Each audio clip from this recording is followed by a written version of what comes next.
నమస్కారం అండి. SB news 9550కి స్వాగతం సుస్వాగతం. ఏ రోజు వార్త ఆ రోజు మనకు అప్డేట్ కావాలంటే ఎస్బీ న్యూస్ 9550 ఛానల్ను మీరు సబ్స్క్రైబ్ చేసుకుంటే ప్రతిరోజు వార్త మీకు అప్డేట్గా ఉంటుంది.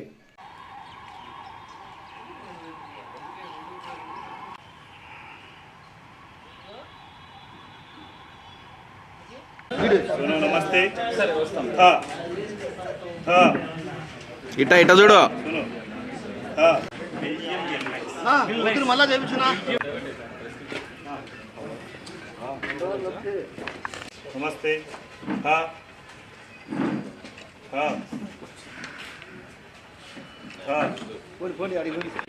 అంటే అది ఎట్లా సార్ ఛేదించిందంటే వాళ్ళ ఇంటి దగ్గరికి వెళ్ళా నేరుగా ఇంటి దగ్గర బ్లడ్ స్టెయిన్స్ ఉన్నాయి ఇంటి దగ్గర.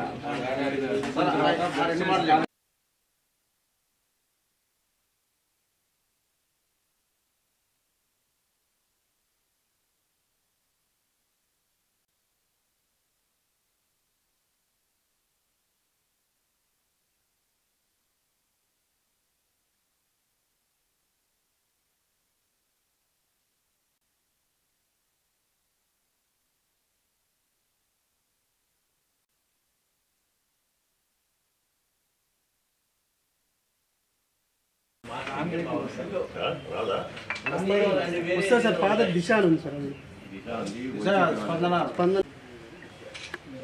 ఈ నెల 11వ తేదీ పోలీస్ స్టేషన్ పరిధిలో ఈ శ్రీరామ్ నగర్కు చెందిన వెంకటయ్య అనే అతన్ని అతి కిరాతకంగా ఈ ఎన్జిఓ ఫ్లాట్స్ ఖాళీగా ఉన్న ఎన్జిఓ ఫ్లాట్స్ దగ్గర అతి కిరాతకంగా హత్య గావించబడినాడు.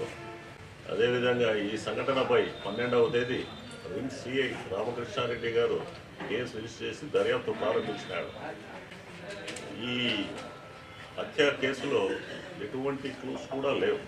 ఎవరు చంపినారు, ఎందుకు చంపినారు, ఏ కారణం చేత ఈ సంఘటన జరిగింది అనే దాని మీద కూడా ఎటువంటి క్లూస్ కూడా లేవు, ఎటువంటి లీడ్స్ లేవు ఈ కేసులో. ఇమ్మీడియట్గా దర్యాప్తు అధికారి అయిన రిమ్స్ సిఐ గారు ఇమ్మీడియట్గా క్లూస్ టీమ్ని, అదేవిధంగా డాగ్ స్క్వాడ్ని ఇమ్మీడియట్గా కీలక ఆధారాలు సేకరించడానికి వాటి సేవల్ని వినియోగించుకున్నాడు. డాగ్ సోను అదేవిధంగా డాగ్ హ్యాండిల్ అయిన సుధీర్ గారు ఆధ్వర్యంలో డాగ్ సోను దీంట్లో ఇమ్మీడియట్గా సీన్ ఆఫ్ అఫెన్స్కు తెప్పించబడ్డారు. ఆ డాగ్ సోను ఇమ్మీడియట్గా ఈ ముద్దాయిని రేస్ చేయడంలో అత్యంత చాకచక్యంగా దర్యాప్తు అధికారికి కేసు దర్యాప్తులో సహకరించింది. ఇమ్మీడియట్గా దాన్ని లీడ్స్ మేరకు సిఐ గారైన రామకృష్ణారెడ్డి గారు ఈ ముద్దాయి అయిన అరుణ్ని గుర్తించి అతన్ని ఇంట్రాగేషన్ చేసి కేసుని డిటెక్ట్ చేశారు.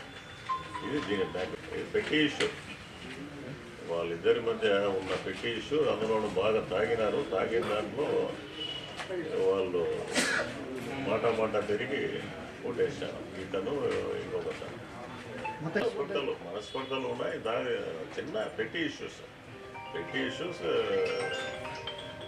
మందు కొట్టే టైంలో మాట పెరిగింది. సైలెంట్గా వేసేసాడు. సైలెంట్గా వచ్చినాడు. ఏం తెలియదు. సిమెంట్ దిమ్మలు తీసుకొని కొట్టాడు.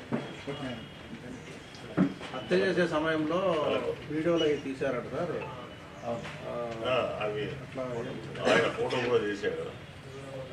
తర్వాత ఆయన కేసులో ఈయన ఏం చేశాడంటే ఈ ఆనవాళ్ళని చనిపేసే క్రమంలో ఈయన గుడ్డల్ని వీటన్నిటిని కూడా ఈయన తగలబెట్టేసినాడు. ఏ ఆనవాళ్ళు దొరకకూడదు, ఏ ఫ్లో దొరకకూడదు పోలీసులకు. బట్ ఈ డాగ్ సోను ఇమ్మీడియట్గా ఆ సీన్ ఆఫ్ అఫెన్స్ రిజిస్టర్ చేసింది.